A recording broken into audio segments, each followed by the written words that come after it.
بندہ مومن جب وضو کرے تو اس کی نیت یہ ہو، میں صرف ہاتھ ہی نہیں دھو رہا یا میرے منہ پہ پانی کے چھینٹے نہیں پڑ رہے اور ان سے میرا ظاہر نہیں دھل رہا، بلکہ اس وضو سے میرا باطن بھی پاک ہو رہا ہے۔ صرف یہ نہیں وضو کرتے ہوئے کہ ٹوٹی کھول رکھی ہے اور بندہ مومن کی نیت ہے کہ پانی بہہ رہا ہے،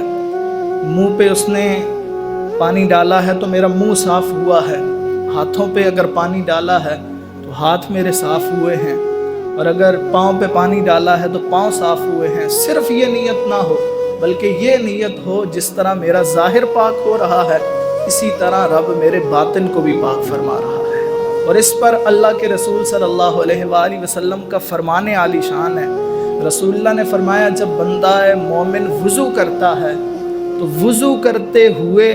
جب وہ کلی کرتا ہے، منہ میں پانی ڈالتا ہے تو اس کے منہ کے جتنے بھی گناہ ہیں وہ سارے جھڑ جاتے ہیں۔ اور پھر اللہ کے رسول نے فرمایا جب بندہ ہاتھوں پہ پانی ڈالتا ہے تو اللہ ہاتھوں کے گناہوں کو ختم فرما دیتا ہے۔ تو جب ہم وضو کر رہے ہوتے ہیں صرف ہمارا ظاہر ہی پاک نہیں ہوتا بلکہ ہمارا باطن بھی پاک ہو رہا ہوتا ہے۔ گناہوں کی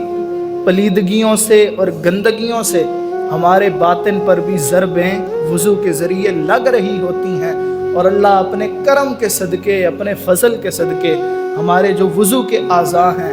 ان اعضاء کے دھلنے کی وجہ سے اللہ ان اعضاء کے جو باطنی گناہ ہیں اللہ انہیں بھی معاف فرما دیتا ہے۔